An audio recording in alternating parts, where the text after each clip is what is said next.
Mark108.com. Online matrimony for Christian singles worldwide. Hello. Welcome to Mark108.com and another episode of Divine Enlightenment.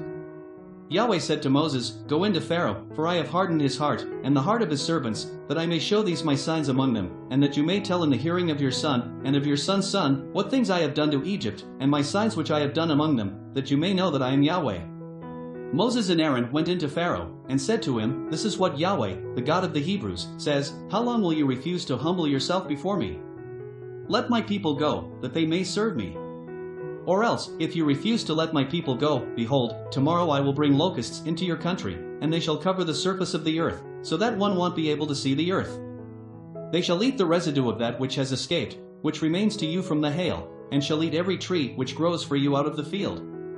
Your houses shall be filled, and the houses of all your servants, and the houses of all the Egyptians, as neither your fathers nor your fathers' fathers have seen, since the day that they were on the earth to this day." He turned, and went out from Pharaoh. Pharaoh's servants said to him, "How long will this man be a snare to us? Let the men go, that they may serve Yahweh, their God. Don't you yet know that Egypt is destroyed?" Moses and Aaron were brought again to Pharaoh, and he said to them, "Go, serve Yahweh your God, but who are those who will go?" Moses said, "We will go with our young and with our old, with our sons and with our daughters, with our flocks and with our herds will we go, for we must hold a feast to Yahweh."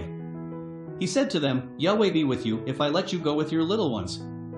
See, evil is clearly before your faces. Not so. Go now you who are men, and serve Yahweh, for that is what you desire." Then they were driven out from Pharaoh's presence. Yahweh said to Moses, "Stretch out your hand over the land of Egypt for the locusts, that they may come up on the land of Egypt, and eat every herb of the land, even all that the hail is left." Moses stretched out his rod over the land of Egypt, and Yahweh brought an east wind on the land all that day, and all night, and when it was morning, the east wind brought the locusts.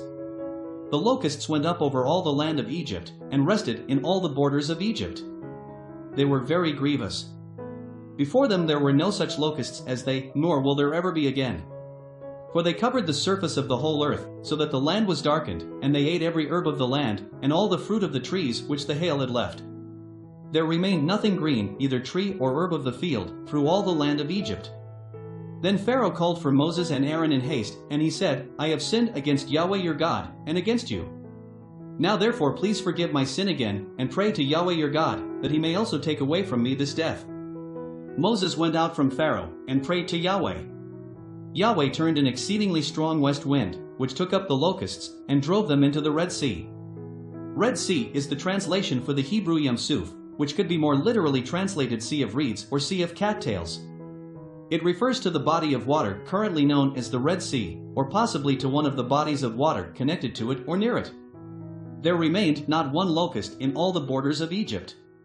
But Yahweh hardened Pharaoh's heart, and he didn't let the children of Israel go. Yahweh said to Moses, "Stretch out your hand toward the sky, that there may be darkness over the land of Egypt, even darkness which may be felt." Moses stretched out his hand toward the sky, and there was a thick darkness in all the land of Egypt for 3 days. They didn't see one another, and nobody rose from his place for 3 days, but all the children of Israel had light in their dwellings.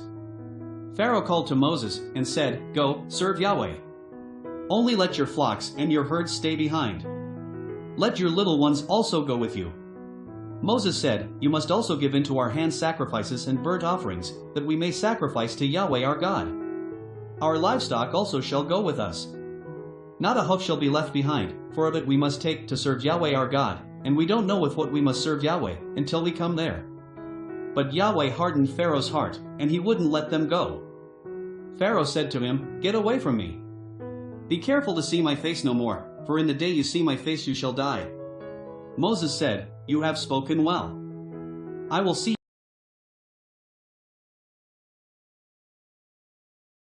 Mark108.com. Online matrimony for Christian singles worldwide.